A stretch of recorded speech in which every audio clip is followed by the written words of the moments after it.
The next part is about classifying lines, but it goes into a bit further too. And I'm going to skip.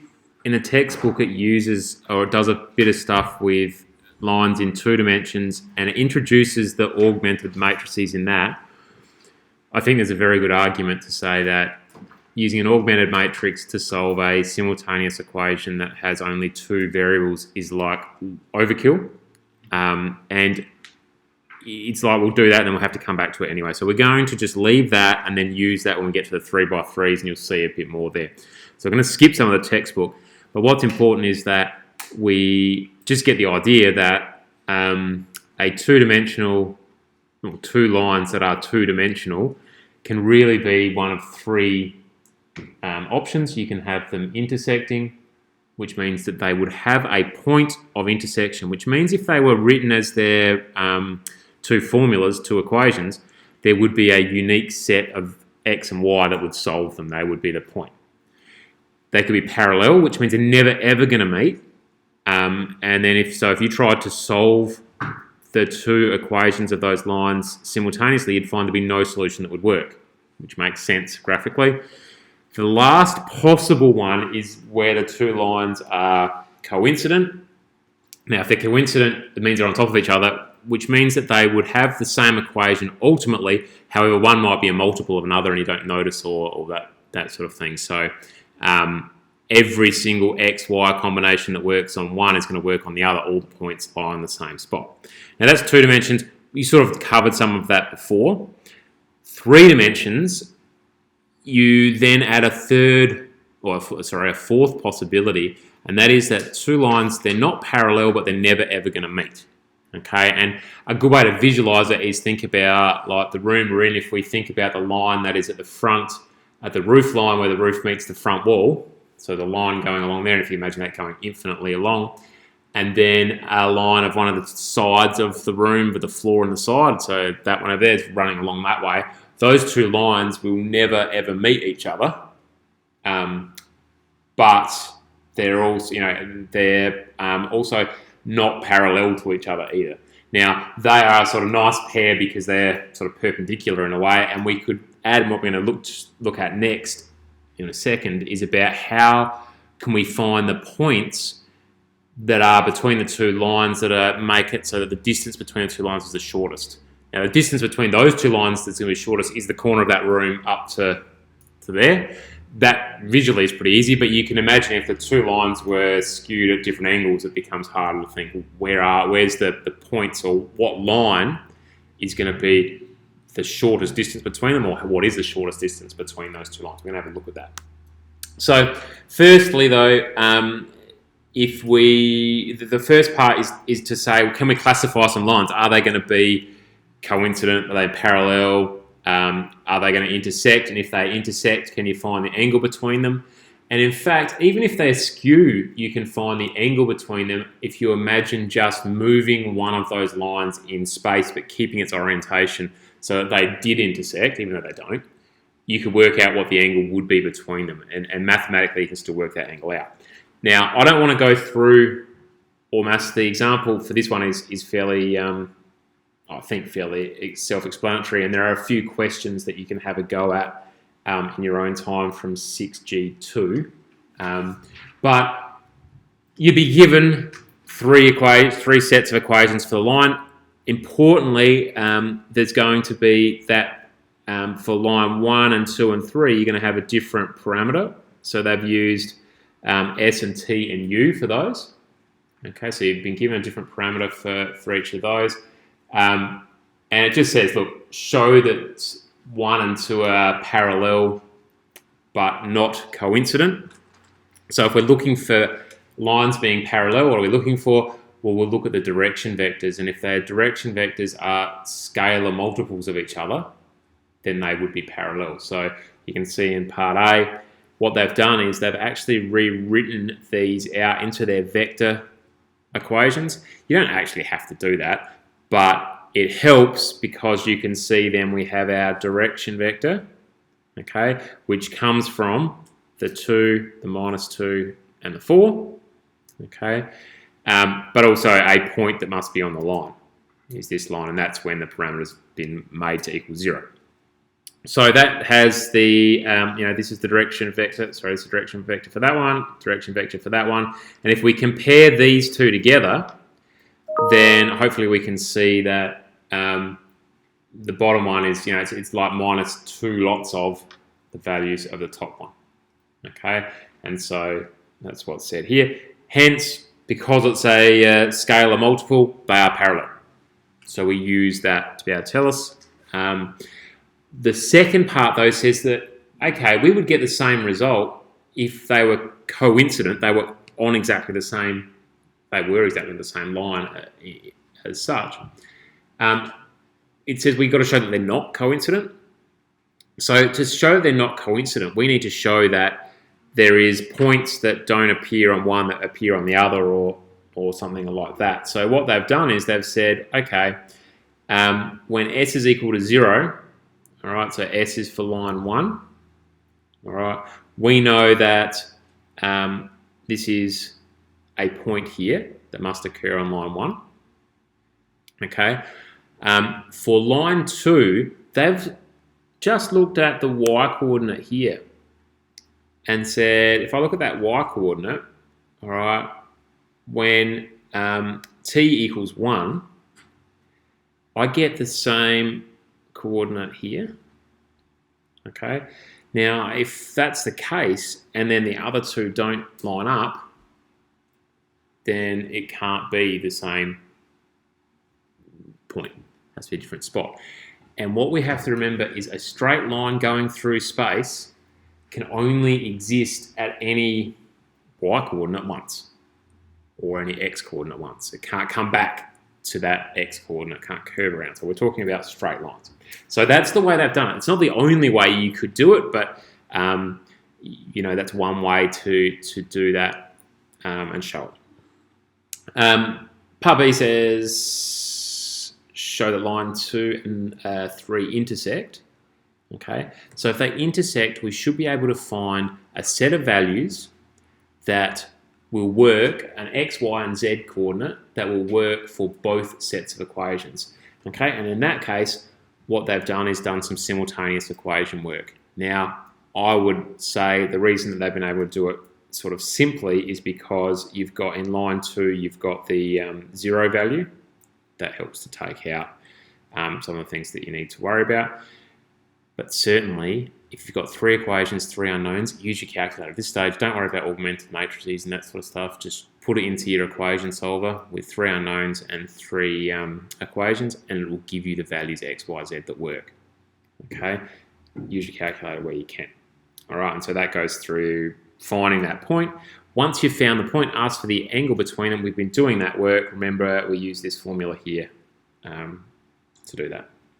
The last one is asking for showing that lines 1 and 3 are skew. Okay, now if they're skew, it means that there is no common point that they meet at, okay, but they're also not parallel. So you've just got to go through the process. C, we find that there is no solution to those equations. I would use a calculator and show there is no simultaneous solution for all of those 3 equations. So they can't intersect. And if we look at the direction vector, it's not a scalar multiple. So they're not parallel and they don't intersect. So they're skewed. So it's like a process of elimination. You can imagine if you got asked that directly in a test, there's a lot of time and work. Okay, so just be aware you're not going to be asked heaps and heaps of questions like this. But it is important that you practice going through this because there's lots of letters and symbols and ideas that get put together in these questions. So to move on, the second sort of part of this is looking at what would be the shortest distance between 2 lines. Now, the first option would be that those 2 lines are parallel, because obviously they're not going to be coincident, because then there is no distance between the 2 lines, and they're also not going to intersect as such, because if they intersect, the shortest distance is going to be 0, because the shortest distance is that intersection. So we're just looking at the 2 options. One is parallel, and in fact, we've already done the maths of this. the textbook alludes, go back to section E and have a look at that. So if you think about two parallel lines there that you can see drawn in that one, I've just cut out the bit in section E that we've already looked at. You'll see that, okay, hang on, it's a very similar situation, okay? The shortest distance between them is going to be if you have a point on one, okay, and you go across to the other, but you make the line between those 2 points perpendicular. Okay, so PR is perpendicular to one of the lines. Okay, in fact, it's going to have to be perpendicular to both. Then we can solve it in that way, remembering that the dot product. Okay, so the scalar multiple of the direction of the whichever one you choose, so the B direction vector, and PR has to be equal to 0. That gives you the 90 degrees. So we're using that again, but it's hidden a bit in a different sort of context. All right, you can go back and have a look at examples for that. The one that I wanted to go through, and there's not a lot of examples there, so I've got an example I haven't quite finished, so hopefully it'll come out all right, but we'll just put it up there, is when there's skew lines. So when there's skew, you can sort of, it's hard to picture. If you look at that and try and think of that picture as being in 3 dimensions, that's why they've got the little break in here to sort of suggest that the vertical line is sort of back away from there. There is a distance where from A to B, A being on one of the lines and B being on the other line, that's going to be the shortest distance between the two. Okay, can we find it? And what we're going to use is that the shortest distance is going to be when that vector, that line AB, is perpendicular to both the other two lines. And if you think back to some of the things we'd learned earlier, was that if we did the cross product of two vectors, we get the vector that is perpendicular to the two original vectors. So you can see here that it's using over here the cross product. So V is the vector or direction vector for, in this case, that vertical line. And W has been given is the direction vector of the other line that B exists on. Okay, so crossing those two direction vectors gives us a vector that must be parallel, that's what that symbol there means, to the vector A to B. Okay, that's by definition what the cross product means. So this is just an application of using that. So if we just go through an example, there is an example that you can go through as well, but there's not lots of questions. I thought maybe it's worth leaving you to look through that example yourself. So I've just got one here. We'll work through. So line 1 is going to be x equals 2 plus 2t. Y equals 4 take 2t, z equals 4t, and line 2 is x equals 4 take 3s, y equals 4 plus 4s, z equals 1 take 2s. So notice that we're using a t and an s, two different parameters because they're two different lines. We don't want to get them mixed up when we're dealing with it. Now, if this was a question that I just said, there's two lines, you don't know anything about them. If I just said, what's the shortest distance between them? The first step you really should be doing is saying, okay, well, are they parallel? Or because if they're parallel, then I can use another method to do it. I can use the shorter method, which is the dot product method. Or are they going to meet? And if they meet or if they're coincident, I suppose. If they're parallel, are they coincident as well? But are they going to meet? So we should check that in real life. They're not, and I'm going to skip that part because I want to get through this. So the things that we need to look at is we want the direction vectors of the two lines. Now, in the diagram above, they've used V and W. Often R is given as the direction vector, so I'm just going to use that with R1 being the direction vector of line 1 and R2 being the direction vector of line 2. So R1, the direction vector of that is going to be 2 minus 2, 4. And R2 is going to be minus 3 4 minus 2. So we've got those two, and one of the things we need to do is, if we go back to our formula, it says that this vector AB is going to be parallel to crossing those two together. Okay, so we're going to do R1 crossed with R2. Okay, and remember that we've got this I, J, K, 2 minus 2, 4, minus 3, 4, minus 2. And you can check, but hopefully, made a mistake, it should come out as 2 lots of K. Could you just use your calculator? You can on yours because you've got cross product. TI, you can download a vectors somewhere, and I'll have to find it, which will allow you to do a cross product. But yes, absolutely yes, you can use a calculator to get that. Okay, it will save time, and it will save little errors. However, one word of caution is I would do this, and then I would write like GC or something like that.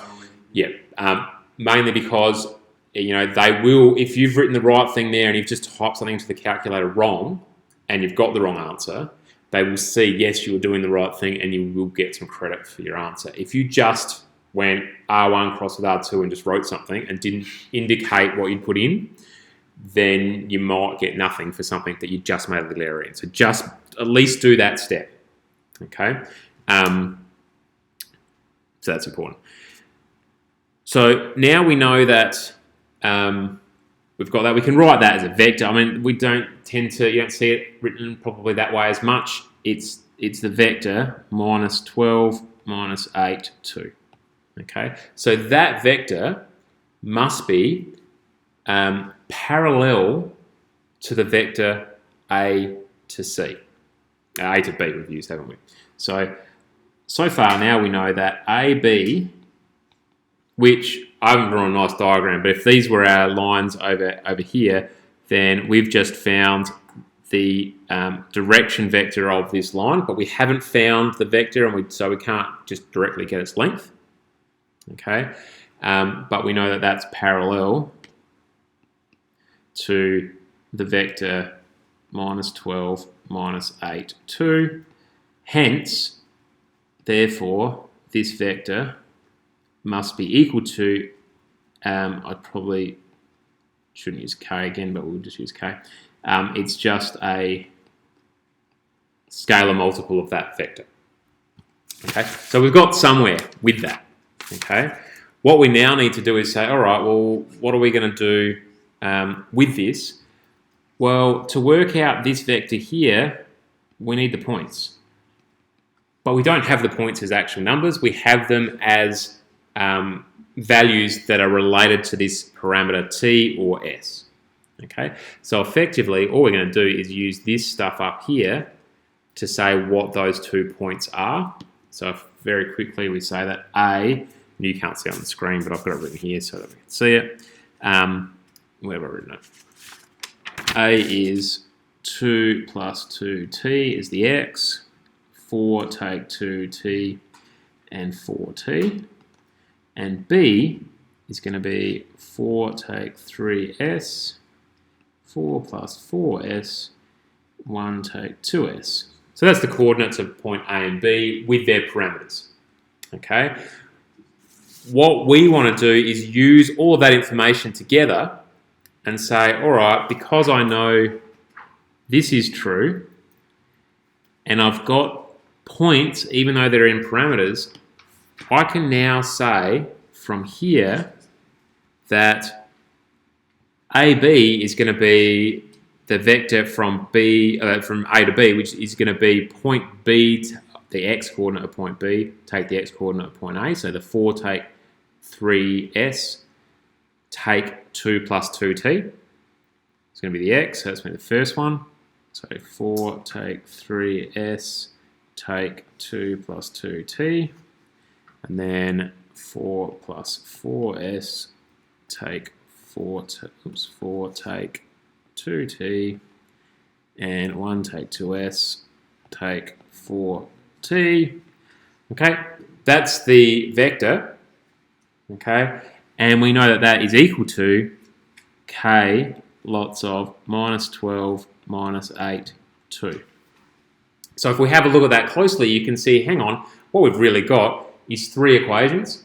So the x coordinate sort of version, so 4 take 3s take 2 take 2t equals minus 12k, equation 1. Middle is equation 2, and the bottom one is equation 3. Okay, so I'm going to write those out and skip the step to get to that, but I'm going to now write them out in this form. So minus 3s take 2t plus 12k equals minus 12. And while I'm doing that, is someone want to open up their simultaneous equation solver part and find out what the values actually come out to be.